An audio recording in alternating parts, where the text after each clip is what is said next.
কোথায় যাচ্ছিস তুই? তুমি অফিস যাওনি? আমি অফিস গেলে খুব সুবিধা হয়, তাই না? বল তাড়াতাড়ি। আরে বল। মা তোমাকে বলেনি এটা? মা কি বলবে? হ্যাঁ, ওই তো মাকে বলেছি যে তোমাকে বলিনি, যে মাকে বলেছি। তুই বললি না জুতোটা উঠাবো এবারে?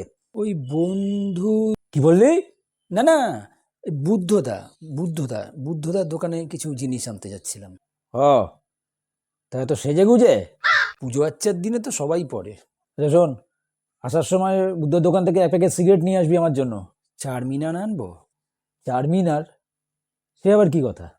না, ফেলুদা তো চারমিনার খায়, আর তুমিও খুব বুদ্ধিমান, তাই ভাবছিলাম তুমিও হয়তো চারমিনার খাবে। একটা থাবড়া দেবো না, চোখের সামনে চারমিনারের সাথে কুতুব মিনার আর শহীদ মিনারও দেখতে পাবি। আর তাড়াতাড়ি ফিরে এসে পড়তে বস। কিন্তু আজকের দিনে পড়তে দেখলে ঠাকুর পাপ দেয়, আমি কি করে পড়বো তুমি বলো? তোর মনে হয় তোকে সরস্বতী ঠাকুর আদৌ দেখে?